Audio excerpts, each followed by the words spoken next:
আল্লাহ রাব্বুল আলামিন মুসা নবী পয়গম্বর আলাইহিস সালামকে ডাক দিয়ে বলেন, ওরে মুসা শুনে নাও, ওই আমার জ্ঞানী গুণী বান্দা দুনিয়ার বুকে এখনো জিন্দা রয়েছে।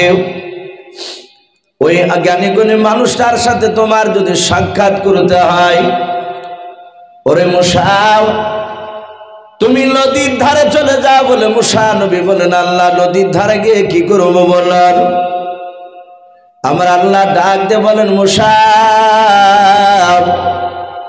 নদীর ধারে গিয়ে তুমি একটা মাছ ধরে নিয়ে এসো।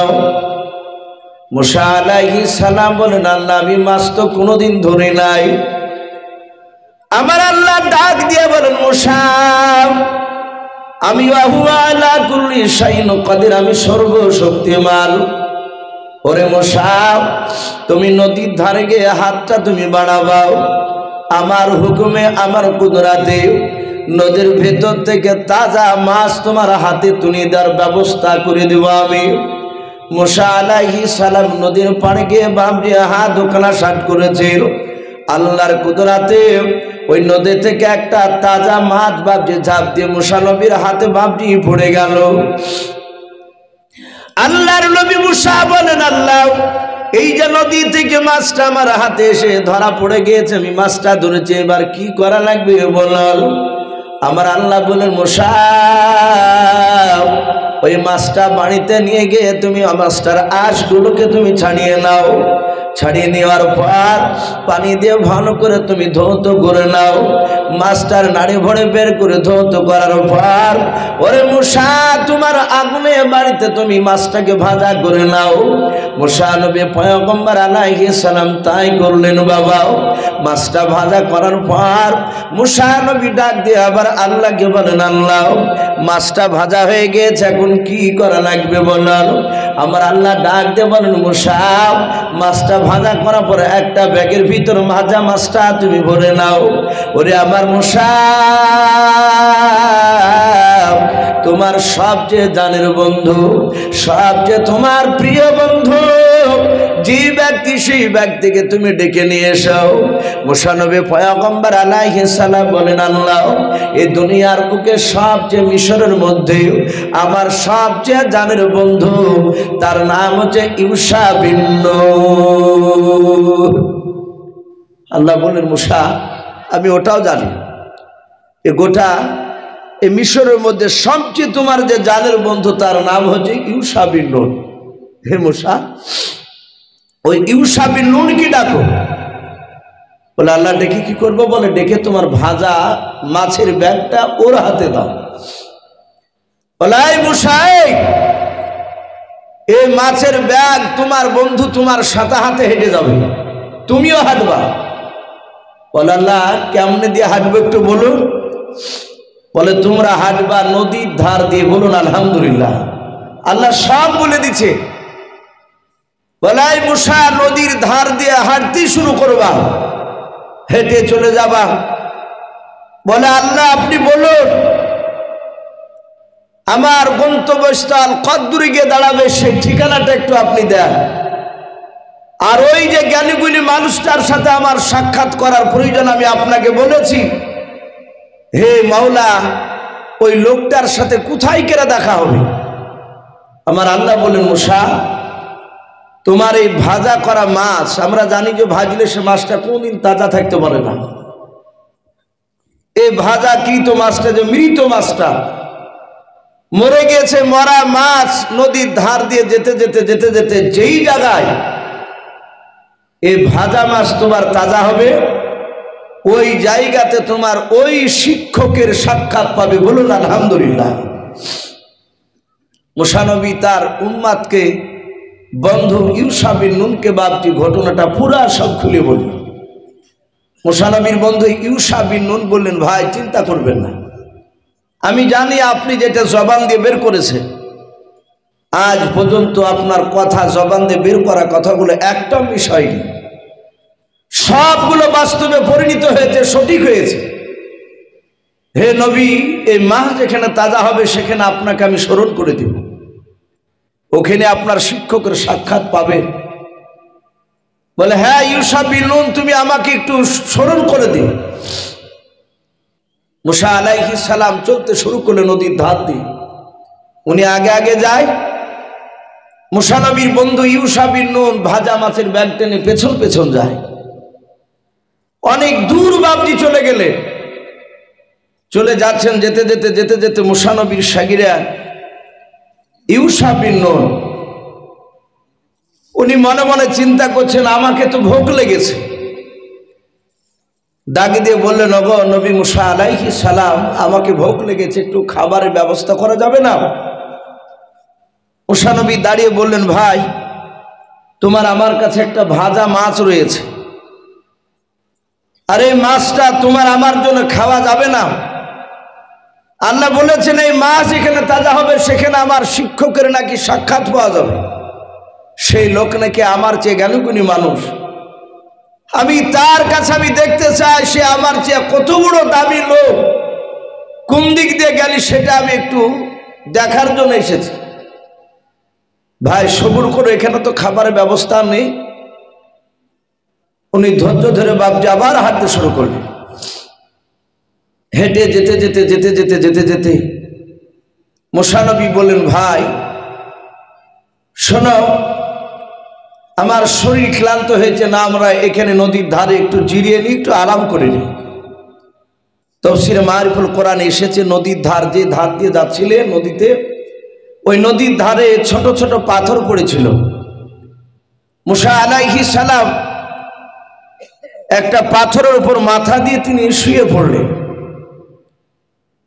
ইউসা বিন নুন উনিও একটা ছোট পাথর মাথায় দিলেন। উনি ব্যাগটাকে মাথার সামনে রেখে চিন্তা করলেন, নবী বলেছেন এই মাছ তাজা হবে, আর এই তাজা হবি, এখন না হলেও পরও তাজা হবে। মুসা আলাইহিস সালাম তিনি ঘুমিয়ে আছে, নিদ্রায় চলে গিয়েছে। আর এই দিকে ইউসা বিন নুন ভাজা মাছটার ব্যাগের দিকে বাপজি তাকিয়ে ফ্যালফান করে বাপজি দেখতেছে, তাকিয়ে আছে, দেখি মাছটা তাজা কখন হয়। আল্লাহর কুদরাতে ইউসা বিন নুন দেখলেন, বাবা ওই মরা মাছটা ব্যাগের ভিতর বাপজি তাজা হয়ে লড়তে শুরু করলো। বলুন সুবহানাল্লাহ। হযরত ইউসা বিন নুন বাপজি অবাক হয়ে গেলেন। উনি আর শুয়ে থাকলেন না, তিনি আপনার চুপচাপ তিনি বসে পড়লেন। বসে ব্যাগের দিকে তাকাচ্ছেন, ভাজা মাছটা ব্যাগের ভিতরে বাপজি খনবাল করে লড়তেছে।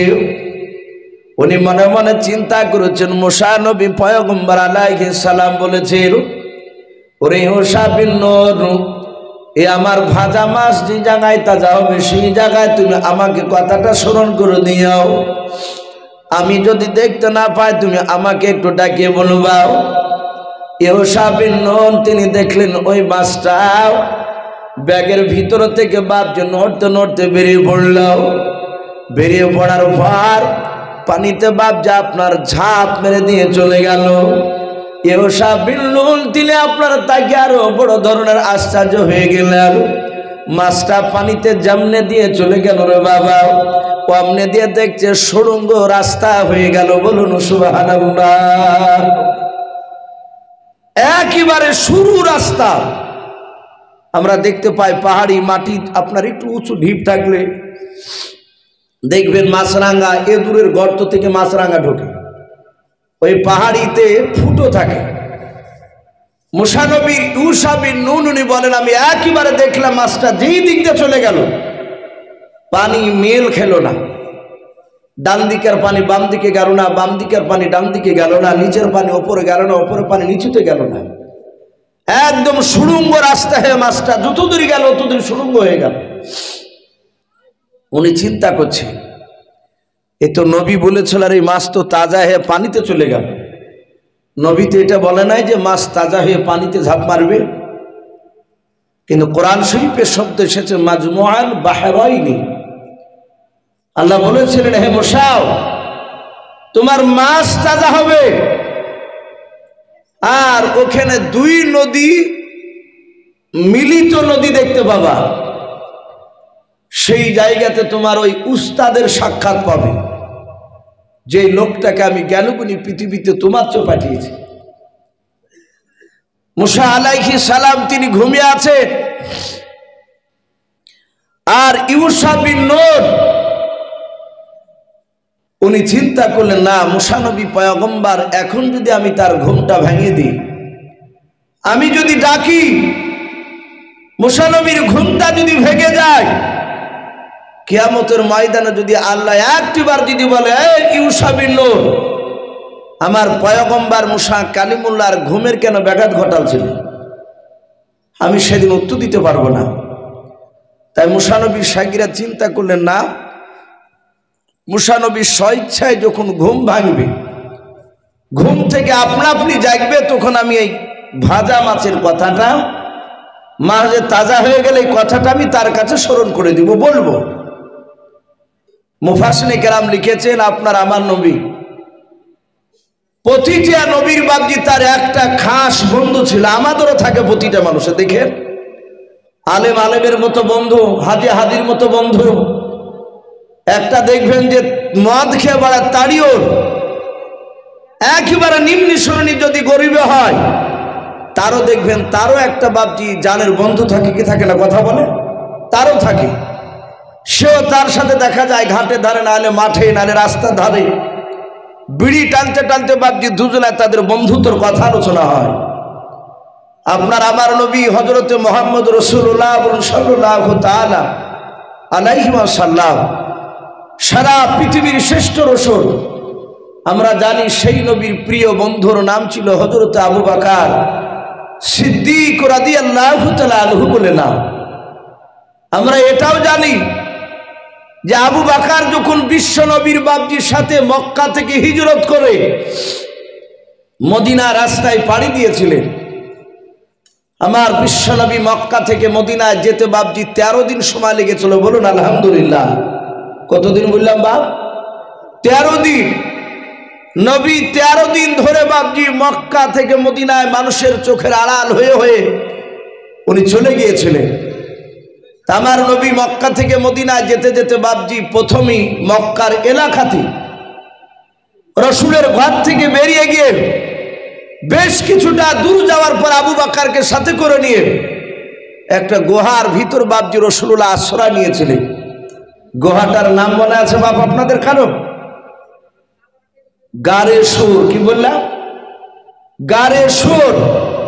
আর আরেকটা গারে হীরা বলা হয়, যেখানে কোরআন নাজিল হয়েছিল ওটাকে গারে হীরা বলে। আর নবী হিজরতের রাত্রিতে যেদিন মক্কা থেকে মদিনায় পালাছিলেন, আমার বিশ্ব নবী বলেন, আবু বকর এখানেই লুকাও, না হলে কাফিররা এসে আমাদেরকে ধরে ফেলবে।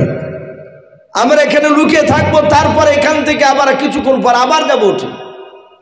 ওই গারে সুর জঙ্গলটায় আল্লাহ রসুল বাপজি শুয়ে পড়লেন, বসে পড়লেন। হযরতে আবু বকর সিদ্দিক রাদিয়াল্লাহু তাআলা আনহুকে রাসূল বলছেন, আবু বকর আমি দৌড়ে এসেছি, অনেকটা রাস্তা, শরীর ক্লান্ত, তোমার পাখানা একটু শাট করে আমি তোমার পায়ের উপর মাথা দিয়ে একটু আমি ঘুমাবো। আবু বকর দেখলেন এটা বিরাট সুযোগ, আমার বিশ্বনবী আমার পায়ে মাথা দিয়ে ঘুমাবে, আমার ইজ্জত বাড়িয়ে যাবে। বলুন আলহামদুলিল্লাহ। আমার বিশ্বনবীর বন্ধু আবু বকর এইভাবে ডান পাটাকে বাপজি শাট করে দিলেন। রাসূলুল্লাহ আবু বকরের ডান পায়ের এই উরু, এটাকে আমরা জান বলি, এই জাঙ্গের ওপরে বাপজি বিশ্বনবী আমার মাথা দিয়ে শুয়ে পড়লে আবু বকর রাসূলের চেহারার দিকে তাকানোর পর গুহার চারিদিকে তাকাচ্ছে। তাকে দেখলেন আবু বকর ওই গুহাটায়, দেখবেন গুহাটায় দেখলেন এক নাই দুই নাই প্রায় 14টা বাপজি ছিদ্র ফুটো আছে। আবু বকর চিন্তা করলেন, হয়তো গুহার ভিতর আমি দেখেছি ভিতরটা নোংরা ছিল, আমি পরিষ্কার করে দিয়েছি, এর ভিতরে সাপ বিচ্ছু নেই, কিন্তু গুহার বাইরে যদি কোনো সাপ বিচ্ছু থাকে সেটা যদি এই ভিতরে চলে আসে, আমার রাসূলকে যদি কামড়িয়ে দেয়। আবু বকর সিদ্দিক রাদিয়াল্লাহু তাআলা আনহু কিতাবে লিখেছে, উনি মাথাতে একটা রুমাল ছিল, ওই রুমালটা ছিঁড়ে ছিঁড়ে ছিঁড়ে ছিঁড়ে বাপজি ওই ফুটোগুলোকে বাপজি বন্ধ করছেন, বাহিরকে আর পোকামাকড় যেন প্রবেশ করতে না পারে। ছিঁড়ে দিয়ে বন্ধ করতে করতে বাপজি একটা ফুটো আর বন্ধ করতে পারলো না। ওই ফুটোটা বাপজি চিন্তা করলেন এখানে তো কাপড় নেই। উনি ওনার বাম পাটা ওই ফুটোটাতে বাপজি আঙুল ভরে দিয়ে, বাম পায়ে বুড়ো আঙুল ভরে দিয়ে চুপচাপ চাপ দিয়েছে। রাসূলুল্লাহ ডান পায়ে মাথা দিয়ে আছে। কেতাবে বাপজি এই ঘটনাটা এসেছে। আমরা সকলেই জানি যে ওই গুহার ভিতরে বাপজি একটা সাপ ছিল কি ছিল না, কথা বলে শুনেছেন তো আপনারা। কিন্তু ওই গুহার ভিতরে ওই সময়তে সাপটা ছিল না। কেতাবে লিখেছে সাপটা একটু বাইরে চড়াই করতে গিয়েছিল। কোন কোন মুফাসসির কেরাম ওই সাপটার ব্যাপারে বলেছে, আমি যেই মুসা নবীর কথা আলোচনা করছিলাম আপনাদের সামনে এখনই যে শুরু করেছি, এই মুসা আলাইহিস সালাম তিনি মক্কা নগরে এক নয় দুই নয় প্রায় 10 থেকে 12টা তার শাগিরাত, তার ভক্ত, তার সাহাবা দেরকে নিয়ে বাপজি ওই মক্কা নগরে ওই গারে সুর এলাকা দিয়ে রাস্তা দিয়ে তিনি যাচ্ছিলেন। সে মুসা নবী যাবা না, আল্লাহর নবী মুসা আলাইহিস সালাম তিনি যাচ্ছেন আর ঘুরে ঘুরে ওই জঙ্গলের দিকে তাকাচ্ছে যে গুহাটা গারে সুর বলা হয়েছে। আল্লাহর নবী মুসা আলাইহিস সালামের বাবা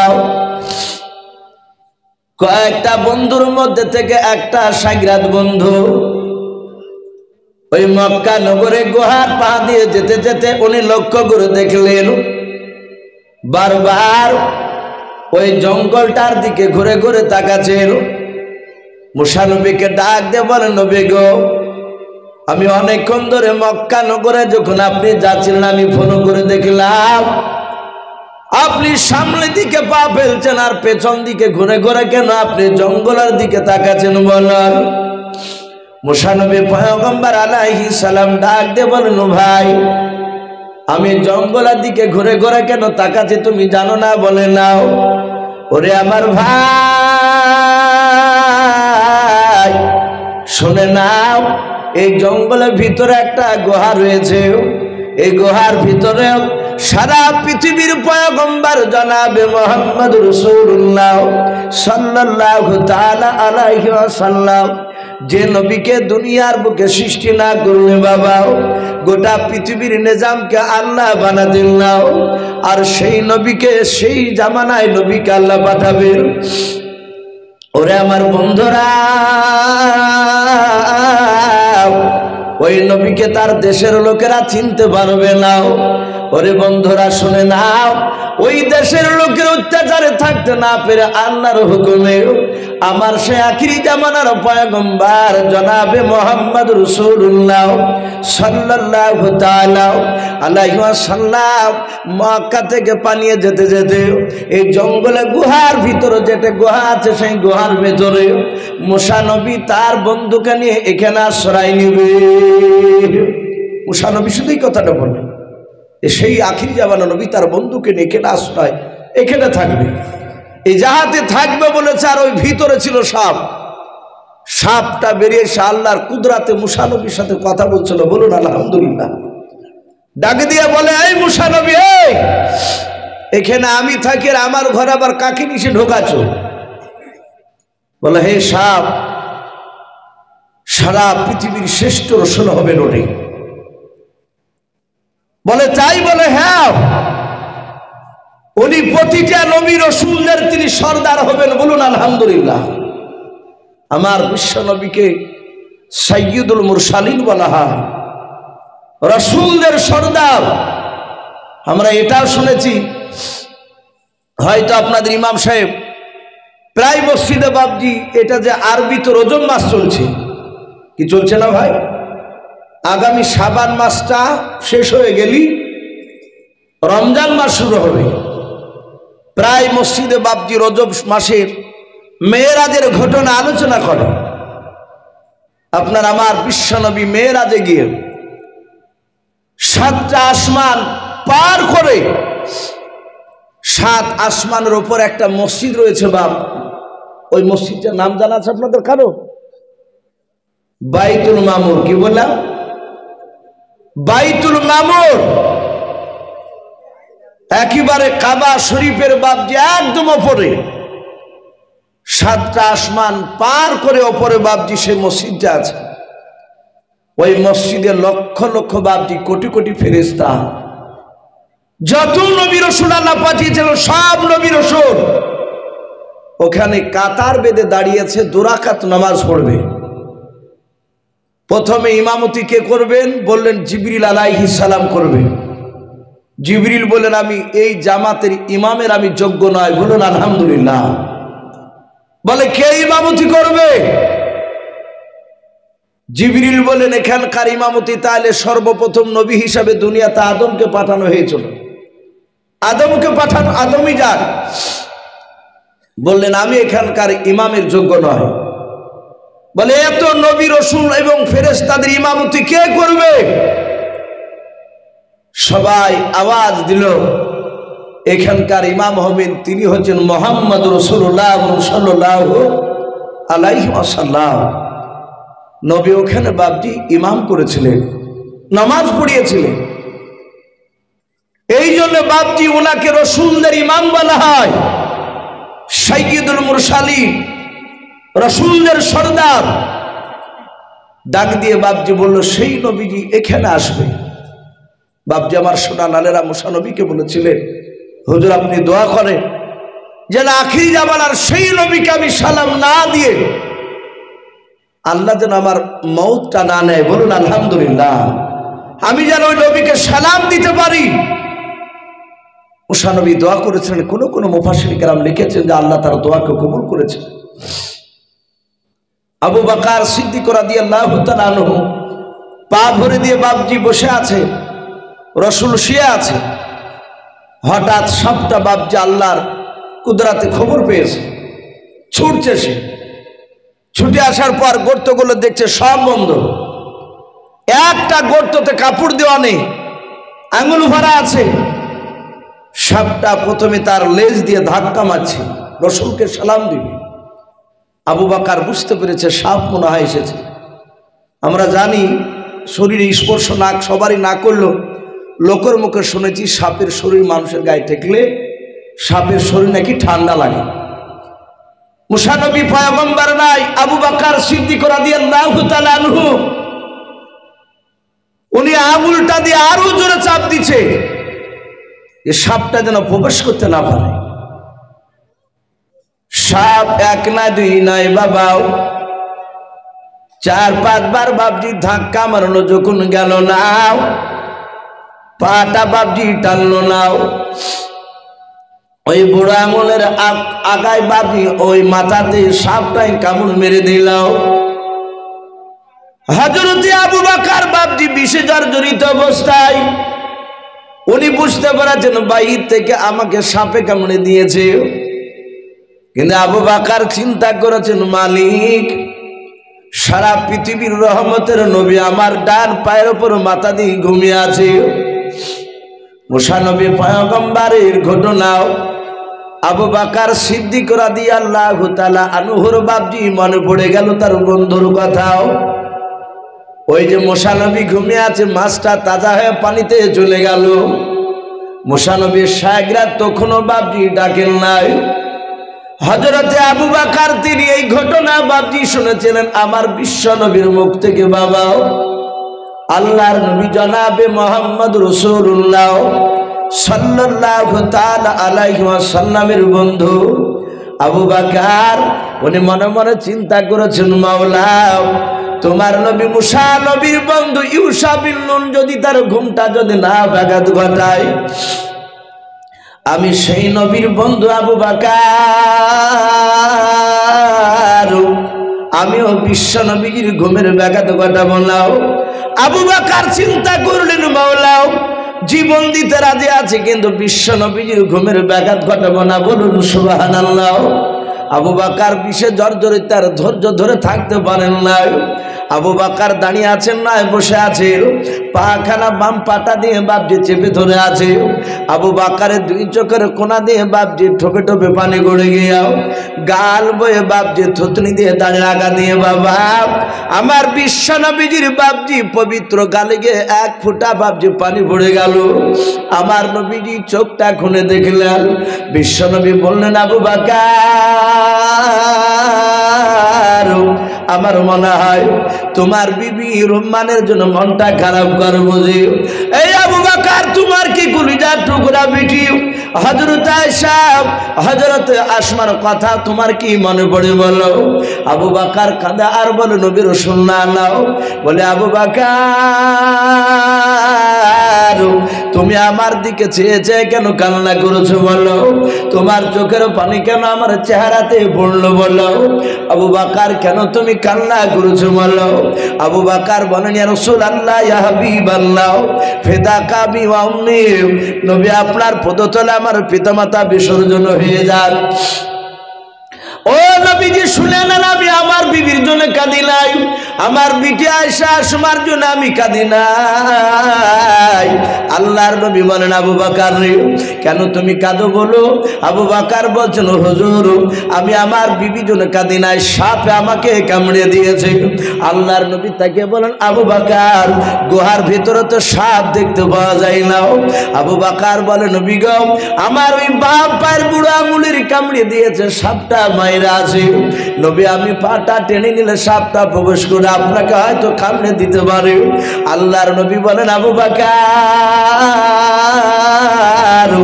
আর তুমি কান্না করো না, পাটা টেনে নাও। আবু বকর যাতে পাটা টানলেন, সাপ আল্লাহর নবীর সাথে বাজে সালাম বিনিময় করে কথা বলতে লাগলেন। আমার বিশ্ব নবীর পবিত্র লালা মুবারকখানা থুতুখানা বের করে আবু বকরের কামড়ানো জায়গায় এক ফোঁটা নবীর পবিত্র বাজে থুতুখানা লাগিয়ে দিলেন।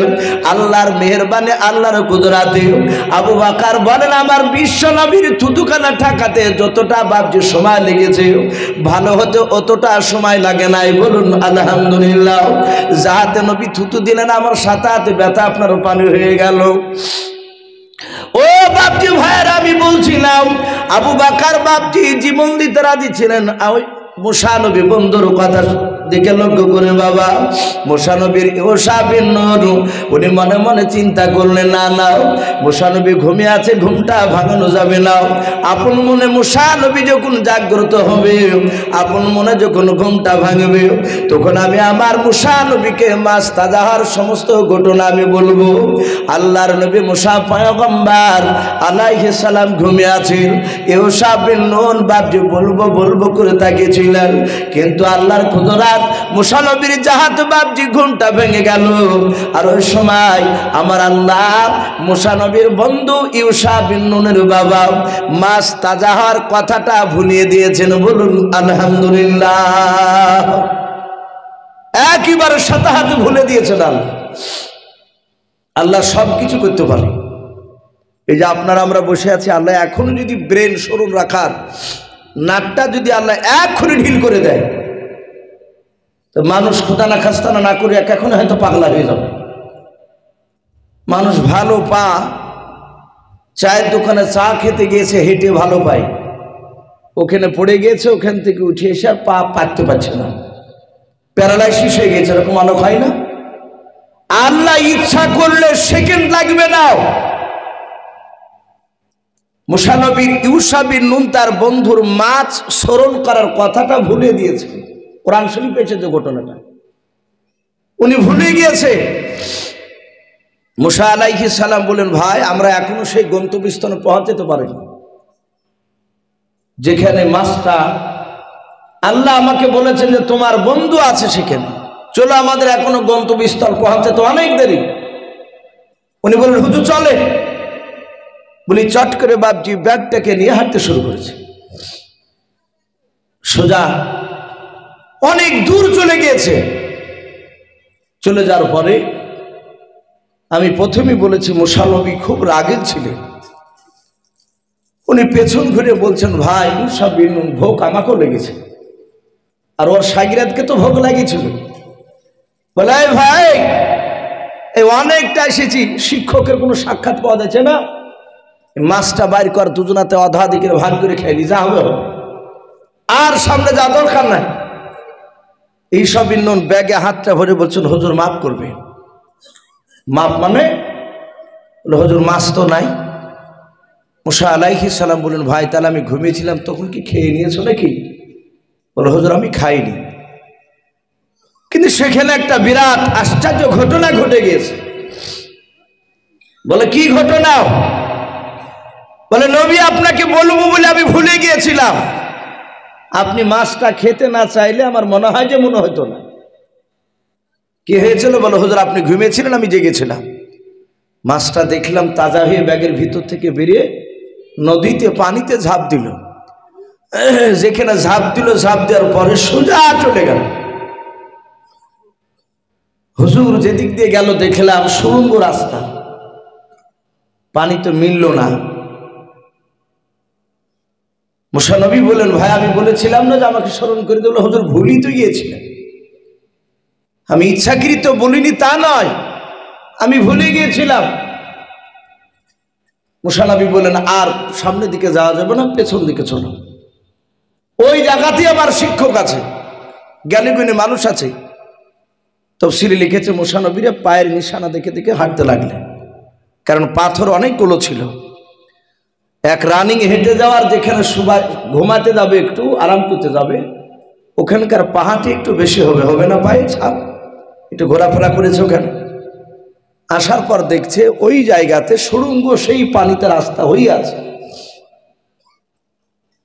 কেতাবে লিখেছে মুসা আলাইহিস সালাম আসার পথে দেখলেন ওই জায়গাতে একটা নদীর কিনারায় একটা পাথরের উপর একটা মানুষ সাদা চাদর গায়ে দিয়ে বাবজি বসে আছে, সাদা পাঞ্জাবি, সাদা পাগড়ি, সে বসে আছে ওই জায়গায়। মুসা আলাইহিস সালাম এসে সালাম দিলেন, বলুন আলহামদুলিল্লাহ, আসসালামু আলাইকুম ওয়া রাহমাতুল্লাহি ওয়া বারাকাতুহু। যে ব্যক্তি চাদর মুড়া দিয়ে বসেছিলেন উনি সালামের উত্তর দিলেন। ওনার নাম কোরআন শরীফে লিখেছে হযরতে খিজির আলাইহিস সালাম, বলুন আলহামদুলিল্লাহ। শব্দটা খজির এসেছে, আমরা বাংলা থেকে কিতাব পড়তে গিয়ে দেখেছি খিজির বলেছে। তো হযরতে খিজির আলাইহিস সালাম নাম শুনেছেন আপনারা এই নামটা? ওনাকে খিজির এই কারণে বলা হতো, উনি শুকনো বালির ওপরে, ঘাস নাই, শুধু সাদা বালি, ওই বালির ওপরে উনি বসে উঠলি যতবার বসতে ওই বালির উপরে, ততবারই ওই বসা জায়গা থেকে ঘাস বের হতো, বলুন আলহামদুলিল্লাহ। এটা একটা তার মর্যাদা ছিল, এই জন্য ওনাকে খজির বলা হতো। হযরতে মুসা আলাইহিস সালাম সালাম দিলেন, উনি সালামের উত্তর দিলেন। যে ব্যক্তি চাদর মুড়া দিয়েছিলেন ওনার নাম কি বললাম বা? হযরতে খিজির আলাইহিস সালাম। উনি বললেন এই তোমার নাম কি? মুসা নবী বললেন আমার নাম মুসা। আবার বললেন তুমি বানী ইসরায়েলের মুসা? বলে হুজুর হ্যাঁ আমি বানী ইসরায়েলের মুসা। বলে ভাই তুমি আমার এখানে কি করতে এসেছো? খিজির বলছিল ওই চাদর মোড়া লোকটা, তুমি তো বিখ্যাত নবী রাসূল, বলুন আলহামদুলিল্লাহ। উনি চিনতে পেরেছেন। বলে মুসা ভাই তুমি তো বিখ্যাত নবী রাসূল, তুমি আমার এখানে কি মনে করি? বলে ভাই মাফ করবা, আমি তোমার সাথে কিছুক্ষণ সময় কাটাতে চাই। ওই যে আল্লাহ বলিয়েছে জ্ঞানীগুণী মানুষ, মুসা নবী দেখবে যে কোন দিক দিয়ে জ্ঞানী আছে, আমি একটু আপনার সাথে সফর করব, থাকবো, আমি ঘুরবো। তাহলে এরা টোটাল কজন হলো ভাই? তিনজন হলো।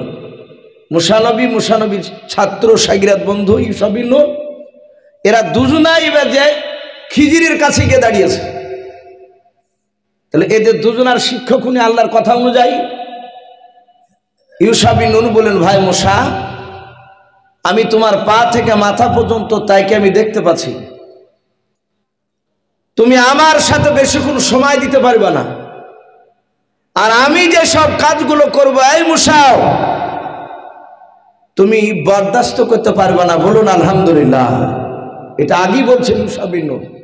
কে? মুসা নবীকে খিজির আলাইহিস সালাম। মুসা নবী দেখলেন ঘুরিয়ে যদি চলে যায় তাহলে তো আল্লাহর কথা পরীক্ষাই হবে না। আর আল্লাহ যখন বলেছেন সত্য, দেখি জ্ঞানী গুণী কোন দিক দিয়ে বলো, ভাই খিজির তুমি যা কাজ করবে আমার সামনে আমি সব মেনে নেব। বলো ভাই যদি প্রতিবাদ করো, মুসা বললেন ভাই প্রতিবাদ করলে আমাকে ওখান থেকে বাড়ি পাঠিয়ে দিও, আর নিয়ে যেও না। বলে কথা পাকা? বলে হ্যাঁ। মুসা নবীকে বলো ভাই তাহলে আমরা টোটাল হলাম 3 জনাই। খিজির বলে এই নদীর এই পারে আছে, ওরা নদী ধারিত কথা হচ্ছে। বলো মুসা ভাই আমরা নদীর এই পার থেকে ওই পারে যাব, যাবা? মুসা নবী বলেন যেখানে যাবেন সেখানে আমরা যেতে রাজি আছি। মুসা নবী বললেন ভাই যাবেন কিসে, পার হবেন কিসে, যানবাহন নৌকা তো নেই।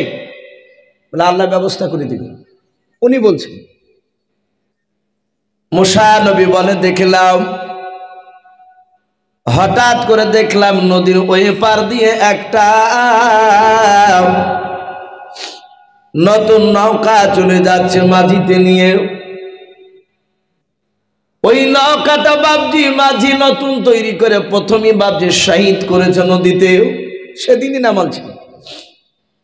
খিজির বলে ওরে নৌকার মাঝি ভাই এই পারে এসো। বলে ভাই কেন? বলে আমাদের 3 জনাকে এপার থেকে ওই পারে পার করে দাও। মুসা নবী বলেন আমি তাকিয়ে তাকিয়ে দেখিলাম ওই নৌকার মাঝি আর দ্বিতীয় বাবজি কোনো বাক্য বের করলো না, শব্দ বের করলো না। বলে ভাই দাঁড়ানো। বলে নৌকা ঘুরে নিয়ে এই পারে খিজিরের কাছে বাবজি চলে আসলো। নৌকার মাঝে হাসছে আর বলছেন ওগো ভাই তাড়াতাড়ি চাপুন, আমি একটা নতুন দেশে যাব ব্যবসা করতে, এখান থেকে অনেক দূর রাস্তায় যাওয়া লাগবে, আমাকে ব্যবসা করতে, আমি ভাড়া মারতে যাচ্ছি, তাড়াতাড়ি চাপুন, আপনাদেরকে নেমে দিয়ে তাড়াতাড়ি চলে যাব। খিজির মুসা নবীকে বলেন ভাই তোমরা 2 জনা চাপো, আমিও চাপো। 3 জনা চেপে গেলেন। নদী দিয়ে পার হতে হতে খিজির বলে ভাই নৌকার মাঝি আমরা 3 জনে আছি, বলো তুমি কত টাকা নিবা পার করতে, ভাড়া ক টাকা লাগবে বলো। নৌকার মাঝি মুচকে হাসি দিয়ে বলো হুজুর 1 টাকাও ভাড়া 3 জনার লাগবে না, শুধু একটু আমার জন্য দোয়া করবেন যেন নৌকা থেকে যেন আল্লাহ আমার রুজিতে বরকত দেয়। বলুন আলহামদুলিল্লাহ। তাহলে নিশ্চয় মহব্বত করতে। মুসা নবী দেখলেন নৌকার মাঝে বড্ড ভালো। হযরতে খিজির বলে ভাই নৌকার মাঝি এ তো নৌকা দেখছি একেবারে নতুন নৌকা। নৌকার মাঝে হাসতে হাসতে বলল ভাই আমি আজকে নতুন তৈরি করে আমি এই নদীতে নামিয়েছি, প্রথম ভাড়া মারতে যাচ্ছে। ইউসা বিন নুন নাই। খিজির বলেন মুসা ভাই তুমি বসে কি দেখছো? বলে আপনার কথাগুলো শুনছি। খিজির বলে ভাই নৌকার মাঝি নৌকা সুন্দর হয়েছে। বলে হ্যাঁ। বলে তোমার কাছে কুড়াল জাতীয় কোনো জিনিস আছে কিংবা হাতুড় আছে কিনা বলো। বলে কুড়াল আছে। বলে কুড়ালটা দাও। কাটকাটে কুড়াল বলি না আমরা। হযরতে মুসা নবী চিন্তা করলেন নদীর মাঝখানে কুড়াল আবার কি করবে? এই মাওলানা এই লোকটা কুড়াল কি করবে? এই জ্ঞানে গুণে মানুষটা কেন কুড়াল নেবে?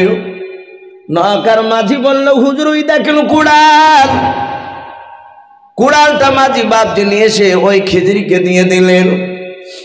খিজির আলাইহিস সালাম নৌকার এক সাইডে বাপজি যাওয়ার পর 2-4টা কুড়াল বাপজি খুব মারার পর একেবারে নিখুঁত নৌকা, যা চটা ফাটা কোনো বাপজি দাগ দুগালি ছিল না। খিজির আলাইহিস সালাম ওই নৌকার বাপজি 1 বিট মতো বাপজি নৌকার ওপরকার কাঠের তক্তাও কুড়ুল দিয়ে বাপজি আপনার ছিনে দিলেন। নৌকাটা বাপজি আপনার খুঁতে পরিণত হলো, নিখুঁত আর বাপজি থাকলো না। মুসা নবী পয়গম্বর আলাইহিস সালাম দেখলেন এই লোকটা তো ভালো নয়, এই মানুষটা নৌকার মাঝি এত ভালো, ভাড়া নিল না, মিষ্টি কথা বলল, আবার ওই লোকটারই কোড়ল দিয়ে নৌকা ভেঙে দিল। নৌকার মাঝি কিছু বলল না, বললেন ভাই তাড়াতাড়ি নামুন। ওরা নেমে গেল, নৌকার মাঝি বাপ যে চলে গেল। আর সাথে মুসা নবী পয়গম্বর আর থাকতে পারে নাই। সাথে বলছেন খিজির ভাই তুমি বললে আমার কাজ দিকে তুমি সহ্য করতে পারবা না, কিন্তু প্রতিবাদ করলে বিপদ আছে, আর নিয়ে যাব না। ওরে আমার খিজির ভাই এত বড় অন্যায় মুসা নবী আর সহ্য করতে পারবে না। অমনি প্রতিবাদ বলাই খিজির ভাই ফিরিতে পার হইলে ভাড়া নিল না, আর তুমি লোকটা নৌকাটা ভাঙলে কেন? একেবারে নতুন নৌকা, ওই ওপরে এক বিট মতো তক্তা ছুটানি রে, বা কি দরকার, কেটে ফেলা। খিজির বলে ভাই মুসা আমি ওই পারেই বলেছিলাম তোমাকে যে আমি যা কাজ করবো তা তুমি সহ্য করতে পারবো না। বলে এই মুসা আমি নৌকার তক্তা ভেঙেছি কেন তুমি জানো না? বলে হুজুর জানি না বলি তো জিজ্ঞাসা করছে, কারণটা কি বলে? বলে মুসা আমি কারণ মানে যদি বলে দিই তাহলে এখান থেকে ঘুরিয়ে আবার বাড়ি যেতে হবে তোমাকে, আমি সোজা চলে যাবো, তোমাকে নিয়ে যাবো। মুসা নবী আবার চিন্তায় পড়লেন, তাই তো চলে গেলে এই যে জ্ঞানগুণী তা বুঝবো কি করে, কিন্তু কাজ তো অযুক্তি কাজ করেছে। তো বললো ভাই খিজির যাক মানে আর বলতে হবে না, মানে বলে যে হয়তো বাড়ি পাঠিয়ে দিব বলছে, আমি বাড়ি যাব না, আর কিছুক্ষণ থাকতে চাই, সামনে নিয়ে চলো। খিজির বলে ভাই আবা কাজ করবো, তখন তুমি আবা তো তুমি প্রতিবাদ করবে, তুমি যাও না। বলে ভাই এবারকার মতো চান্স দেন, আর কিছু বলবো না। বলে দেখো, বলে দেখেন আপনি যদি বাধা দিতেন আমাকে ঘুরিয়ে দেন। মুসা আলাইহিস সালাম এরা তিনজন এত নদীর ধারে আছে, হঠাৎ করে খিজির বলছেন ভাই মুসা আমরা তিনজন এতক্ষণ নদীর ধারে ছিলাম, এবার আর নদীর ধারে নাই, এবার চলো গ্রামের ভিতরে যাই। বলে গ্রামে? বলে হ্যাঁ, যেমন আপনাদের এরকম গ্রাম রয়েছে সোনারপুর, এরকম ওই নদীর ধার দিয়ে একটা গ্রামে প্রবেশ করছে। মুসা নবী পয়গম্বর বলেন দেখলাম হযরত খিজির ভাই আগে আগে যায়, আমি পেছন পেছন যাই, আমরা দুজনাই গ্রামের ভিতরে অনেকটা দূর হেঁটে যাওয়ার পরে একটা চৌরাস্তার মোড় পড়ল। ওই চৌরাস্তার মোড়ে দেখলাম একটা মোটা গাছ রয়েছে, আর ওই গাছের ছায়ার তলে 10 থেকে 12টা বাপজি, 4 থেকে 6 বছরের বয়স তাদের। ওই ছোট ছোট বাচ্চা ছেলেরা গাছের ছায়ার তলাতে খেলা করছিল। হযরত খিজির বলে ভাই মুসা এই বাচ্চা ছেলেদের খেলাগুলো আমরা তিনজনায় দাঁড়িয়ে দাঁড়িয়ে একটু দেখব। মুসা নবী পয়গম্বর আলাইহিস সালাম বলেন আমরা দেখতে লাগলাম। গার্জেন বিহীন ছেলেরা, ওই বাচ্চা ছেলেদের কারো গার্জেন ওই জায়গায় ছিল না, সবাই খেলা করেছিল। হঠাৎ করে দেখলাম খিজির ভাইকে খেলা দেখতে দেখতে দেখতে দেখতে দেখতে বাবা একটা 4 বছরের বাচ্চা ছেলের কাছে গিয়ে দৌড়ে গিয়ে বাচ্চা ছেলেটাকে ধরে ফেলল।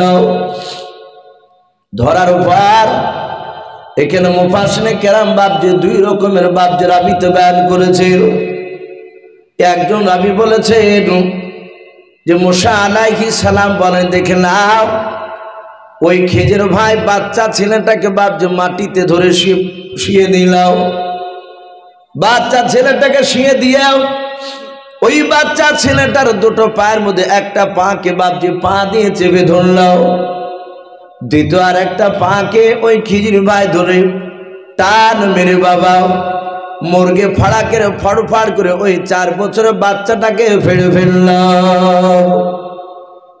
ফাল্ডার বাজবে বাচ্চাটা, একবার মারা গেল। আরেকজন রাবি বলেছেন না না, যেই গাছের ছায়ার তলে বাপজি খেলাধুলা করেছিল বাচ্চা ছেলেগুলো খিজির ভাই ওই ছোট্ট 4 বছরের বাচ্চাটা পা দোকানা ধরে বাবা গাছের বডিতে এত জোরে বাপজি আপনার বাড়ি মারলো, মনে হলো মাথাটা বাপজি ফেটে মগজগুলো সব বেড়ে চলে গেল।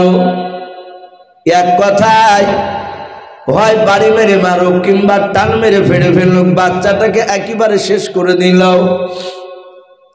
মুসা নবী পয়গম্বর আলাইহিস সালাম আর দাঁড়িয়ে সহ্য করতে পারলেন না, ডাক দিয়ে বলল, রে খিজির ভাই শুনে নাও, তুমি নৌকা ভাঙলে আর জানতে পারলাম না কেন ভাঙলেও, আবার তুমি নিষ্পাপ মাসুম বাচ্চা ছেলে কোনো অন্যায় করে নাই, এই বাচ্চা ছেলেটাকে কেন তুমি আছাড় মেরে মেরে ফেললে, এর কারণটা তুমি আমাকে বলো।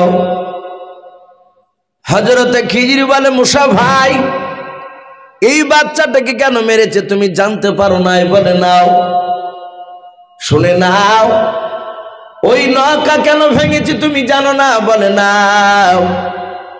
বলে মুসা রে, আমি দুটোর কারণ যদি তোমার সামনে বয়ান করে বলে দিই তাহলে তুমি হাজারো কান্নার সামনে দিকে নিয়ে যাব না। ওই একই কথা বলছে। মুসা নবী বলেন, ভাই এবারও বলবেন না? বলে না। মুসা নবী চিন্তা করছেন, দুইটা কাজ করলো কিছুই বুঝতে পারলাম না। আবার ডাক দিয়ে বলতে লাগলেন, হুজুর দোয়া করে দেবার একটু বলি। হযরতে মুসা নবী পয়গম্বর আলাইহিস সালাম সঙ্গে সঙ্গে বাপজি বললেন, ভাই এবারকার মতো আর বলতে হবে না। মুসা নবীকে বললেন, ভাই কবার ভুল করে, তুমি কথা দিয়ে কথা রাখতে পারছো না। বলে, হুজুর এবারকার মতো সামনে নিয়ে চলে। বলে না, আমরা দেখেছি মানুষ ভুল করলে 3 বার তাকে সুযোগ দেওয়া হয়, লাস্টে বলে, ভাই এবারই শেষ সুযোগ। বলে, হুজুর 3 বার এবার দিত, এবার তো দিচ্ছেন। মুসা নবী বলেন, এই খিজির ভাই আর একবার সুযোগ দেন, আর বলবো না। বলে, দেখো। বলে, হ্যাঁ। এরা 3 জনায় বাপজি ওই গ্রাম থেকে এবার আবার হাঁটতে শুরু করলো। মুসা আলাইহিস সালাম বললেন, ভাই খিজির ভাই, আমার এই বন্ধু ইউসা বিন নুনকে ভোগ লেগেছে, বাপজি আমরা আর উঠাউঠি করবো না বাপ, আর একটু বসি, রাত্রি 2টো পার হতে চলেছে, বলো অনেক রাত্রি, আমরা একটু বসে যাই, ইনশাল্লাহ আর কিছুক্ষণ আলোচনা করি, ইনশাল্লাহ দোয়া হবে, আখিরি দোয়া নিয়ে আমরা সকলে বাড়ি যাব।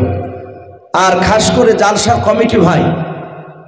কমিটি ভাইদেরকে অনুরোধ করবো, ভাই আপনারা যে যেখানে থাকুন না কেন এখন আর দায়িত্ব আর পালন করা লাগবে না, যেহেতু বাজারঘাটে মানুষ ফাঁকা হয়ে গিয়েছে।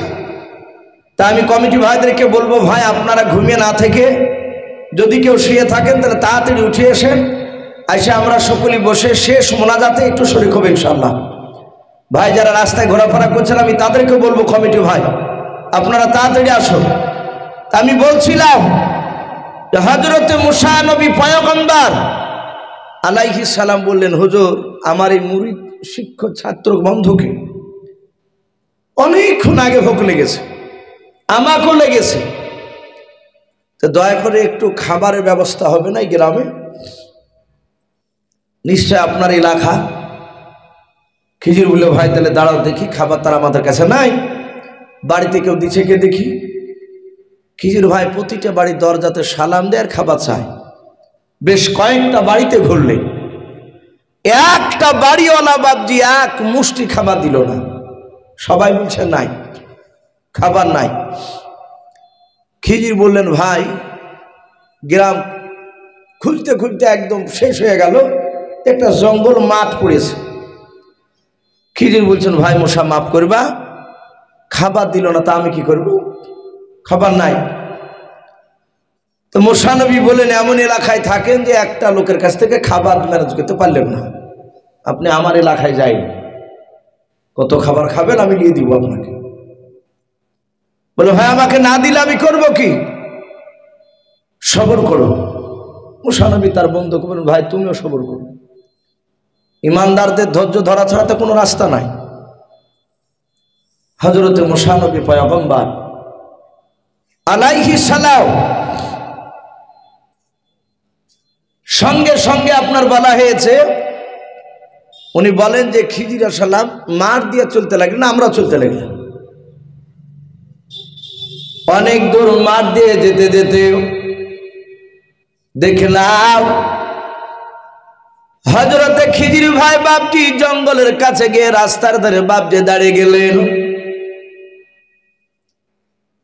হযরতে মুসা নবী বলেন, ও হুজুর আপনি এখানে কেন দাঁড়ালেন বলুন? খিজির বলে, মুসা ভাই জঙ্গলে তুমি কিছু দেখতে পাচ্ছ তাকে বলাও। হযরত মুসা নবী বলেন, আমি জঙ্গলের ভিতরে তাকে দেখলাম একটা ঘর দেখতে পাওয়া যাচ্ছে। বলে, মুসা ভাই ওই ঘরটা তাড়াতাড়ি বলো বিরান ঘর না মানুষ বাস করা ঘর? মুসা নবী বলেন, ঘরটা দেখলাম জঙ্গল বেঁধে গিয়েছে, ওই ঘরের দেওয়ালে ছাদে দেখছি জঙ্গল বেঁধে গিয়েছে, এ ঘরে মানুষ বাস করা সম্ভব নয়, এ ঘরটা বিরান ঘর। হযরতে খিজির বলে, মুসা ভাই বলো ওই ঘরের সামনে একটা পাঁচিল দেখতে পাওয়া যাচ্ছে, ওই পাঁচিল কি কি তুমি দেখতে পাচ্ছ? বলো, হুজুর আমিও দেখতে পাচ্ছি। ওই খিজির বলে, মুসা ভাই বলো ওই পাঁচিলটা বেঁকা না সোজা? একটু ভালো করে তাকে বলো। মুসা নবী বলেন, হুজুর ওই যে ঘরের সামনে যে পাঁচিলটা দেখতে পাওয়া যাচ্ছে বেঁকা হয়ে আছে, সোজা পাঁচিল নয়। খিজির বলে, মুসা ভাই আমরা তিনজনা 1 ঘন্টা ধরে যদি আমরা মেহনত করি, ওই পাঁচিলের কাছে গিয়ে যদি কাজ করি, পাঁচিলের কাছে 1 ঘন্টা মতো মেহনত করলে বেঁকা পাঁচিলটা সোজা হয়ে যাবে। ওরে মুসা চলো আমরা তিনজনায় পরিশ্রম করে বেঁকা পাঁচিলটাকে সোজা করে দিই। মুসা নবী বলছেন, এর ওষুধ আছে? গোটা গ্রাম ঘুরে এক মুষ্টি খাবার দিল না এই দেশের লোক, আর এই জঙ্গলে ভূত বাস করা ঘরের পাঁচিলকে বলছে চলো সোজা করে কি? মুসা নবী বললেন, ভাই এরা তো খাবার দিল না, অযথা কেন আপনি পাঁচিল সোজা করতে যাবে? খিজির বলে, মুসা তুমি আমার ছাত্র না? তোমরা তো আমার কাছে ইলম শিখতে এসেছো, আমি এখন যা বলবো তাই তোমাদেরকে হুকুম মানা লাগবে। মুসা নবী বললেন, তা কথাটা খারাপ বলেনি, ঠিকই বলেছে, এখন আপনি যা বলবেন তাই তো শুনতে বাধ্য আমরা। মুসা আলাইহিস সালাম ইউসা বিন নুন এরা দুজনায় খিজির সহ তিনজনাতে কাদা টাদাকে সাইনে শুনিয়ে বাপজি ওই বেঁকা পাঁচিলটাকে সোজা করলেন। সোজা করার পরে খিজির বলছেন, ভাই চলো। আর যাহাতে পাঁচিল সোজা হয়ে গেছে মুসা নবী অমনি ঘুরিয়ে খিজিরের ডান হাতকে ধরে বলছে, হুজুর আর পাপ তুলবেন না ওদিকে। বলে, কেন ভাই? বলে, সোজা হয়ে 3টা কাজ করেছেন, 3টা কাজের ব্যাখ্যা করে। এই যে বেঁকা পাঁচিল আপনি সোজা করে নিলে, ওই বাচ্চা ছেলেকে আছাড় মেরে মেরে ফেলাচ্ছে, নতুন নৌকা মাঝিটা সাদা সিধে ভালো লোক ভাড়া নিল না, আর ওই লোকটার কুড়োল নিয়ে আপনি ওই নৌকার 1 বিট মতো তক্তা কেটে দিয়েছে। এই 3টা কারণ আপনাকে ভুলিয়ে এখান থেকে আপনি ওদিকে যান। খিজির বলছে, ভাই মানে বলি দিলে আলিয়ে যাবো না। বলে, যাবই না তো আপনার সাথে, তো আপনি কি করিয়ে আলিয়ে যাবেন আমাকে? বলেন 3টা মানে বলে। হযরতে খিজির আলাইহিস সালাম বাবা মুসা নবীকে বলেন, মুসা ভাই শুনে নাও, ওয়ামা ফালতুহু আন আমরি। কোরআন শরীফে বাপজি কথাটা এসেছে। খিজির বললেন, ওয়ামা ফালতুহু আন আমরি।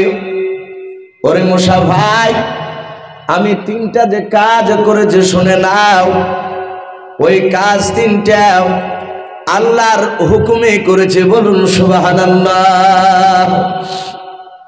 এখান থেকে মুফাসসিরে কেরাম উলামায়ে কেরাম বলেছেন, বাবা যারা নবী রাসূল হবে তারা আল্লাহর বিনা অনুমতিতে কোনো কাজ করবেন না। আর ওই খিজির বলেছিলেন, মুসা ভাই ওমা ফালতুহু আন আমরি, আমি 3টা কাজ করেছি, আমি আল্লাহর হুকুমে যে কাজগুলো করেছি। এখান থেকে উলামায়ে কেরাম মুফাসসিরে কেরাম বলেছেন, খিজির উনি একজন বিখ্যাত নবী ছিলেন, বলুন আলহামদুলিল্লাহ। ওর কথা অনুযায়ী বোঝা যাচ্ছে তিনি নবী ছিলেন। খিজির বলে, মুসা ভাই ওই নৌকাটা কেন ভেঙেছি তুমি জানো না? বলে নাও। ওরে মুসা ভাই ওই নৌকার মাঝিকে তুমি চিনো বেশি না আমি বেশি চিনি, তুমি বলো। মুসা নবী বললেন, খিজির ভাই যেহেতু আপনার কথা শুনে নৌকা ওই পার থেকে এই পারে নিয়ে আসলো, নৌকার মাঝির কাছে ভাড়া দিতে বললেন, কিন্তু ভাড়া নিল নাও। আমার যে আপনার সাথে বন্ধুত্ব আছে, পরিচয় আছে। খিজির বলে, ভাই মুসা তাহলে তুমি জানো না? বলে নাও। ওরে মুসা ওই নৌকার মাঝি অত্যন্ত গরিব মানুষ, বলে হ্যাঁ, তার জীবিকা নির্বাহ হয় ওই নৌকার উপরে। ওরে মুসা ওই নৌকাটা নতুন নৌকা নদীতে ফেলেছে আজকে, এটা আমি ভালো জানি। নৌকাটা নিখুঁত নৌকা এটাও আমি জানি, কিন্তু মুসা তুমি জানো না ওই নৌকা আমাদেরকে পার করে যেই দেশে যাচ্ছে ভাড়া মারতে, বলে হ্যাঁ, ওই দেশে আজকে 15 দিন আগে একটা নতুন বাদশা হয়েছে। ওই বাদশা এত বড় বেয়াদব, এত বড় বেয়াদব, অন্য দেশের নৌকা যদি ওর দেশে এরিয়াতে যদি চলে যায়, জোর করে নৌকাটা ওই মালিকের কাছ থেকে কেড়ে নেয়, নৌকার মাঝির কাছ থেকে। নৌকা কেড়ে নিয়ে নৌকাটা দেখবে খুঁত না নিখুঁত নৌকা। ওরে মুসা ভাই ওই বাদশা বেয়াদব হলে তার একটা গুণ রয়েছে, বলে কে গুণ? নৌকা যদি সোনা দিয়ে যদি তৈরি করা হয়, আর নৌকাটা যদি একটু খুঁত হয়ে যায়, ওই বাদশা আর কখনো নৌকাটাকে নিবে না, মাঝিকে ফেরত দিয়ে দেবে। ওরে মুসা এই নৌকাটা যখন লোকটার কাছ থেকে যখন কেড়ে নেবে আর পাবে না, কারণ নৌকাতে কোনো দাগ দোগালি খুঁত নাই। ওরে মুসা আমি নৌকার ওপরে একটু আমি 1 বিট মতো তক্তা কেটে দিয়েছি, নৌকা যখন চিরুনি তল্লাশি চালিয়ে দেখবে খুঁত আছে কিনাও, দেখবে 1 বিট মতো নৌকার তক্তা ভাঙা আছে, এ তো নিখুঁত নৌকা নাই, খুঁত হয়ে আছে। আর ওই বাদশাহ নৌকার মাঝি কাছ থেকে আর নৌকা কেড়ে নেবে না, বলুন সুবহানাল্লাহ। এই মুসা বলো আমি কাজটা ভালো করেছি না খারাপ করেছি? বলো। মুসা নবী বলেন, হুজুর আপনি কাজটা বড্ড ভালো করেছেন। বলে মুসা তাহলে নৌকাটা আমি খারাপ করি নাই, ভালো করেছি? বলে হ্যাঁ। ওরে মুসা বলো তুমি তো জানতে পারো নাই ওই মাসুম বাচ্চা 4 বছরের বাচ্চাটাকে গাছে আছাড় মেরে কেন মেরে ফেললাও? তোমার প্রশ্ন জাগিছে? বলে হ্যাঁ। ডাক দিয়ে বলেন, মুসা ওটা আমি আল্লাহর হুকুমে আমি মেরেছি। বলে কেন মারলেন? কেন আল্লাহ আপনাকে হুকুম দিয়েছেন বলুন। ডাক দিয়ে বলে, মুসা শুনে নাও, ওই বাচ্চা ছেলেটা তার বাপ মা হচ্ছে ইমানদার আল্লাহওয়ালা। ওরে মুসা আল্লাহ আমাকে জানিয়ে দিয়েছে ওই ছেলেটা 12 বছর পার হয়ে গেলে ছেলেটা একটা বড় ধরনের কাফের হবে, কাফেরে পরিণত হবে। ওই ছেলেটা বিয়ে করবে, তার ঔরসজাত সন্তান 1 না 2 না 40টা হবে বেটাও। এই মুসা ওই 40টা বেটা সবাই তারা কাফের হবে। ওই ছেলেটার বংশ যত বড় হবে তত বড় কাফের দল হবে। কাফের দল হওয়ার পর ওর আব্বা মার উপর অত্যাচার করবে, ভালো ভালো ইমানদার লোকের উপর অত্যাচার করবে ওই কাফেররাও। কিন্তু মুসা 12 বছরের আগে যদি বাচ্চাটাকে যদি মেরে দেওয়া যায়, ওই বাচ্চাটা কাফের হতে পারবে না, কিন্তু ছেলেটা নিষ্পাপ হয়ে মারা যাবে। ছেলেটা জাহান্নামে যাবে না, জান্নাতেও চলে যাবে, বলুন সুবহানাল্লাহ। ওগো মূসা 12 বছর আগে বাচ্চাটাকে মেরে দিয়েছে, তাহলে বড় ধরনের কাফের দল থেকে বেঁচে গেল, ইমানদার মানুষ না। আর শুনে নাও, আর যদি না মারতাম তাহলে ছেলেটা তো জাহান্নামে যেত, কিন্তু জাহান্নাম থেকে তো বেঁচে গেল সে, ভালো করেনি। মুসা নবী বললেন কাজ তো খারাপ করেনি, ঠিকই করেছে। হুজুর তাহলে ওই ঘরটার পাঁচিল কেন সোজা করলেন? ওখানে তো মানুষ বাস করে না। ডাক দিয়ে বলেছিল মুসা ওই পাঁচিলের তলে কি আছে তুমি জানো? বলে না। ডাক দিয়ে বলেছিল মুসা ওই পাঁচিলের তলে একটা সোনার লগ্নে আছে, বলুন আলহামদুলিল্লাহ। ওরে মুসা ওই বাড়িওয়ালার দুটো বাচ্চা ছেলেকে রেখে বাড়িওয়ালারা তারা স্বামী স্ত্রীতে মারা যায়। ওই বাড়িওয়ালারা দিনদার আল্লাহওয়ালা ছিল, পরেজগার ছিল, সলেহন ব্যক্তি ছিল। ওই বাচ্চার বাপ মাও মৃত্যুর আগে কিছু সোনার টাকা পয়সাও একটা লগ্নাতে ভরে ওই পাঁচিলের তলে পুঁতে রেখেছিল তার 2 সন্তানের জন্য। ওরে মুসা ওই বাচ্চা ছেলে দুটো জানে না যে পাঁচিলের তলে সোনার লগ্নে ভরা আছে। মুসা শুনে নাও, ওই বাচ্চা ছেলে দুটো তার বাপ মা মরার পর ওই বাড়ি থেকে অনেক দূরে তারা চলে গিয়েছে। অমুক গ্রামের বাচ্চা দুটো একটা বাড়িতে লালিত পালিত হচ্ছে। এই মুসা এই পাঁচিলটা যদি আমরা সোজা না করতাম হয়তো 10 বছর পর পাঁচিলটা ভেঙে পড়ে যেত, আর ভেঙে পড়ে গেলে ওই টাকার লগ্নাটা দেখতে পাওয়া যেত। চলতি মানুষেরা ওদিকে তাকানোর পর আর টাকার লগ্নে থুয়ে যেত না, তারা উঠে নিয়ে চলে যেত। ওরে মুসা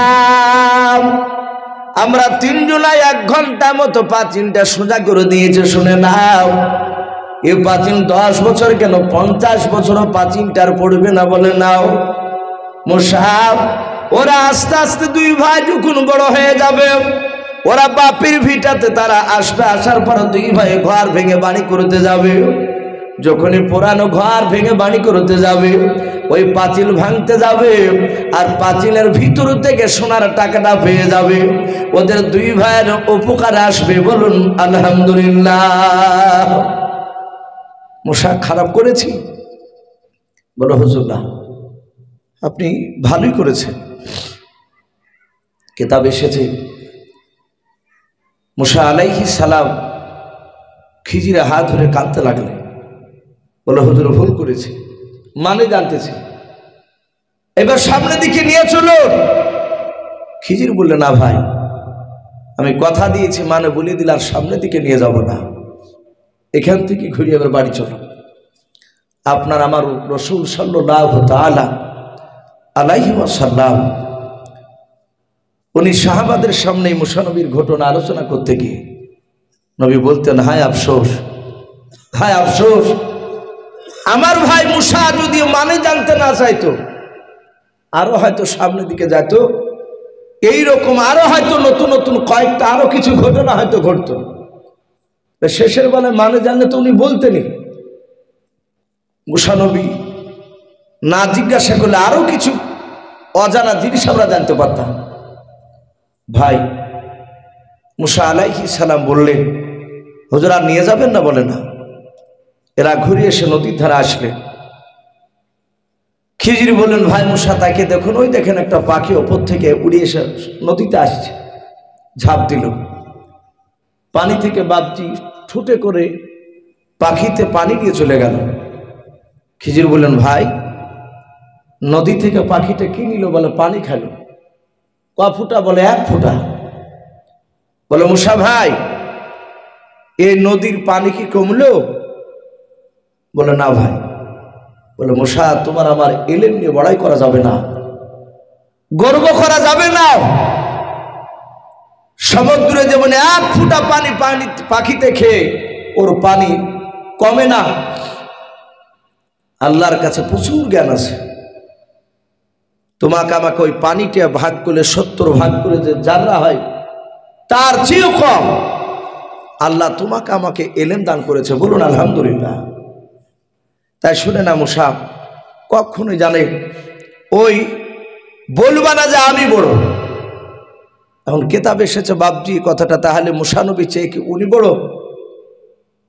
আল্লাহ রাসূল বলেছেন মুসা নবীকে যে জ্ঞান আল্লাহ দান করেছিলেন সেই জ্ঞানটা ওই খিজির আলাইহিস সালামকে আল্লাহ দান করেনি।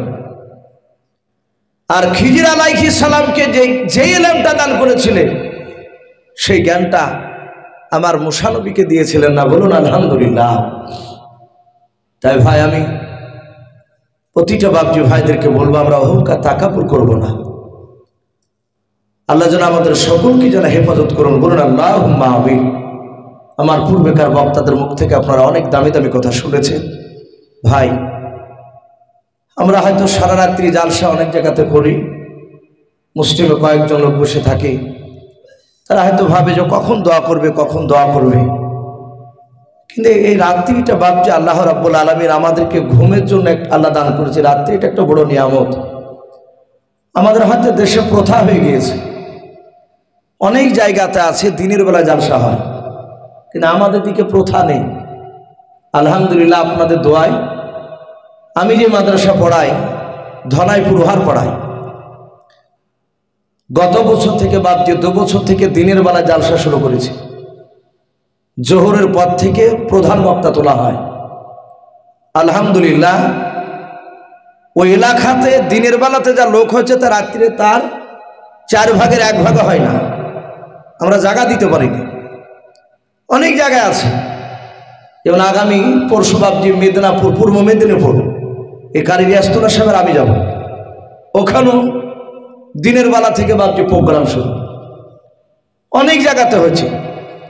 তো যাই হোক আলোচনা হয়তো আমরা করি, বহু আল্লাহর বান্দা আছে তারা এখনো বাবজি গোপন জিকির করে, অনেকেই আমরা হয়তো অনেকে জানি না। এবার যদি তারা বাড়ি থেকে যদি জিকির করে, তারা যদি ইবাদতে লিপ্ত থাকে আর আওয়াজকে তাদের কানে ধাক্কা লাগলে আল্লাহ মাফ করুন। আল্লাহ যেন কিয়ামতের ময়দানে যেন আমাদেরকে এই প্রশ্ন যেন না করে। বলুন আল্লাহুম্মা আমিন। তার ব্যাঘাত ঘটলে আমাদের কত হিসাব লাগবে। তো যাই হোক আমি প্রতিটা বাপজি ভাইদেরকে বলবো, পর্দার আড়ালের মা বোনদেরকে, আমরা সকলেই 5 ওয়াক্ত নামাজ পড়বো। বলুন ইনশাআল্লাহ। 5 ওয়াক্ত নামাজ বাপজি বক্তব্য যাই করি না কেন সারমর্ম হচ্ছে নামাজ পড়া। পিতামাতা বেঁচে থাকলে পিতামাতার সেবা করা, খিদমত করা, পাড়ার প্রতিবেশীর সাথে বাপজি সৎ ব্যবহার করা, আর হালাল হারামের দিকে লক্ষ্য করে হারামকে ছেড়ে দিয়ে হালালকে বাপজি গ্রহণ করা। তাই তো নাকি? মদ যদি খান মদকে বাপজি ছেড়ে দিতে হবে। আমরা বিড়ি নিশা জাতীয় জিনিস বাপজি আমরা ইনশাল্লাহ ছেড়ে দেওয়ার চেষ্টা করব। এখন মানুষ আমরা অনেকই নিশাতে লিপ্ত হয়ে যাচ্ছি। আল্লাহ আমাদেরকে হেফাজত করুন। খাস করে বলবো ভাই, মদ খুব মারাত্মক জিনিস। আমাদের মুসলমান ঘরের ছেলেরা গোপনে বহু মদ খাচ্ছে। পাড়াতে দেখতে না পাইলেও মাঠের ধারে রাস্তা থাকলে দেখা যায় রায়ের ভুঁয়ে, গমের ভুঁয়ে, গম রায় কাটার পর দেখা যায় বড় বড় বাপজি বোতল হয়ে পড়ে থাকে মুসলমান এলাকায়, অথচ এলাকায় হিন্দু ছেলে নাই। তাহলে জানতে হবে যে আমাদের ঘরের সন্তানরা যে ওখানে লুক করে খাচ্ছে। ভাই রাসূল বলেছেন মদ করে দোয়া আল্লাহ কবুল করে না। আর যে পৃথিবীতে মদ খায় সে পৃথিবীর এমন কোনো নিকৃষ্ট কাজ নাই যে সে কাজটা করতে পারবে না, তার দ্বারাই যে হবে না তার কোনো মানে নাই। তাই বাপজি ভাইদেরকে বলবো আমরা একেবারে তওবা করব, কেউ খাবো না, আমরা নিশা জাতীয় জিনিস আমরা খাবো না। বলুন ইনশাআল্লাহ। আগামীতে বাপজি রমজান মাস আসছে, আমরা এখন থেকে প্রস্তুতি নিব, এখন থেকে দোয়া করব। আল্লাহ রাসূলের রজব মাসে দোয়া করতে, হে আল্লাহ তুমি রজব মাসে বরকত দাও, শাবান মাসে বরকত দাও, ও বাল্লিগিনা ফি রমাজান। এবং লাস্টে বলতেন হে আল্লাহ তুমি আমাকে রমজান পর্যন্ত আমাকে নিয়ে চলো। আমরা রমজান মাসের জন্য বাপজি প্রস্তুতি নেব। আমরা এখন থেকে ওয়াদা করব আমরা একটা রোজা বেঁচে থাকতে আমরা ইনশাআল্লাহ ভাঙবো না। বলুন ইনশাআল্লাহ। বলুন ইনশাআল্লাহ। আল্লাহ যেন আমাদের সকলকে যেন কোরআন এবং সুন্নাত অনুযায়ী চলা তৌফিক দান করুন, আল্লাহুম্মা আমিন। আচ্ছা, এখানে জালসার কমিটি লোক আছেন, একটু হাত তুলেন তো কারা কারা? সুবহানাল্লাহ, একটাও নাই। বারবার করে আমাকে যে দুজন নিয়ে আসছিলেন, হুজুর একটু বলেন যে কমিটি ছেলেরা জালসা যারা দিছে তারা নামাজ পড়ে না, তাহলে তাদেরও তো দুজনা থাকা দরকার ছিল এখানে, ওরাও তো নাই। তাই আমি কমিটি ভাইদেরকে বলবো, ভাই জালসা দিচ্ছেন ভালো কাজ, কিন্তু আমরা নামাজ পড়বো। নামাজ পড়লে লোকেরা জানবে যে যুবক ছেলেরা জালসা দিচ্ছে, পরিশ্রম করে এরা নামাজ পড়ছে, এরা একটু ভালো হয়েছে। তা আমি কমিটি ভাইদেরকে বলবো, ভাই তোমরা যে যেখানেই থাকো না কেন, তোমরা ইনশাল্লাহ ফজর থেকে নামাজ পড়বা, যেন এলাকার লোক বুঝতে পারে যে তোমরা নামাজ পড়ছো। আল্লাহ আমাদের সকলকে, বাপজি ভাই মা বোনদের সকলকে কোরআন এবং সুন্নাত অনুযায়ী আমল করা তৌফিক দান করুন, বলুন আল্লাহুম্মা আমিন। সকলকে 5 ওয়াক্ত নামাজ আমাদের দ্বারা আল্লাহ আদায় করে নিন, বলুন আল্লাহুম্মা আমিন। ভাই এ বলে আমার বক্তব্য আমি শেষ করছি। বলার মধ্যে, ভাষার মধ্যে যদি ভুল হয়ে যায়, সকল ছোট ভাই কিংবা ছোট ছেলে সব ক্ষমা করবেন। এ বলে আমার বক্তব্য শেষ করলাম। ওয়া আখিরি দাওয়ানা আনিল হামদুলিল্লাহি রাব্বিল আলামিন। ভাই দোয়া, আজকে জালসার সভাপতি, হয়তো মানুষ সামনে বসে রেখে বাপজি তার প্রশংসা করা ঠিক নয়, তবু বলতে বাধ্য হচ্ছি, বাপজি আমি দেখেছি আগামী শুক্রবার বৃহস্পতিবারে বাপজি আপনার ওই মেদিনীপুরে থাকবো, কারিয়াস্তলা সেবার আমি, আবার তারপরের দিন এসে আবার ওই লক্ষ্মীপুর আপনার ওখানে জালসা আছে, হুজুর সভাপতি আছে। আমি দেখেছি বহু জায়গায় অনেক লোককে সভাপতি দেখতে পাওয়া যায়, ওই 2-3 ঘন্টা থাকে টুক করে কখন পালিয়ে যায়, একটা লোককে খাড়া করে দেয়, দিয়ে আপনার সে শটা মান নাই, সভাপতি কই বলে বাড়ি চলে গেছে, 1-1 ঘন্টা থেকে চলে যায়। কিন্তু আলহামদুলিল্লাহ কারি সাহেবকে দেখেছি, ওনার এটা শ্বশুর গ্রাম বলে যে বসে আছে তা নয়, যেখানেই থাকে একদম পুরো শেষ পর্যন্ত আলহামদুলিল্লাহ বসে থাকে, একমাত্র বড় কঠিন অসুবিধা না হলে। এবং উনি বসে থাকলে, জালসা সভাপতি থাকলে জালসাটা আলহামদুলিল্লাহ মানায়। আর জালসাতে যোগ্যত মানের আলেম, যোগ্যতম সভাপতি না থাকলে জালসা মানায় না। আল্লাহ ওনাকে কবুল করুন, বলুন আল্লাহুম্মা আমিন। ওনাকে একটু হয়তো উনি দোয়া করবেন, ওনাকে দোয়া করার জন্য অনুরোধ করবো, একটু দোয়া করে দেন ভাই। জালসার অশেষ ধন্যবাদ। আজকে যে সমস্ত ওলামায়ে কেরাম আমাদের সামনে বক্তব্য রেখেছেন, আশা করি সবাই আমাদের ভালো লেগেছে। এই ভালো লাগার নাম কিন্তু দিন নাই, ভালো বলার, ভালো শোনার, ভালো জানার নাম নয়, মানার না। যেমন আজকে একটা প্রশ্ন করা হলো শেষে যে জালসা কমিটির কজন আছেন হাত তুলুন, বলুন লাভ কি হবে? লাভ কি হবে? মসজিদে কিছু টাকা হয়েছে, এটাই লাভ, তাই না? আর যারা দিল তাদের লাভ, তাদের লাভ কি হবে যারা জালসা দিল? অতএব ভাই, ইউসুফ ভাই তো বললেন যে জালসা করা ভালো, সবাই বলবে ভালো, কিন্তু যদি না মানি, আল্লাহর হুকুম আদায় যদি না করি, তো সব আমাদের বরবাদ। আল্লাহ সকলকে করার পড়ার তৌফিক আল্লাহ দান করুক, সকলে আল্লাহ। একটা হিসাব শোনাই, তারপরে দোয়া করবে ইউসুফ ভাই ইনশাআল্লাহ। আজকে কারি রিয়াজতুল্লাহ সাহেব যে সমস্ত আদায় করেছেন, নগদ 48,540 টাকা,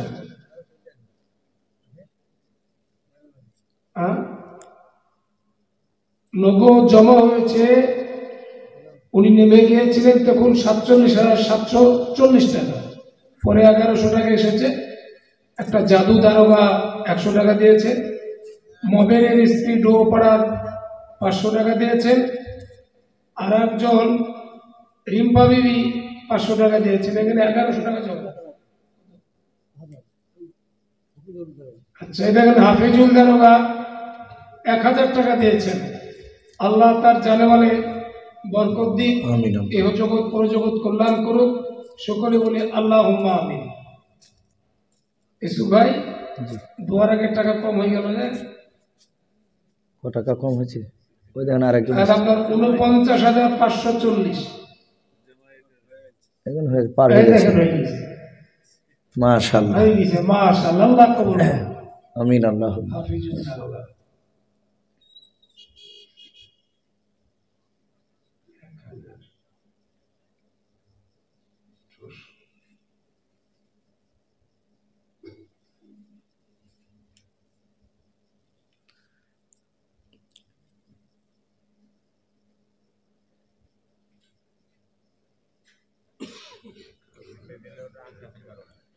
$50,140 ভাই 50,140 টাকা নগদ কালেকশন জমা হয়েছে স্টেজে।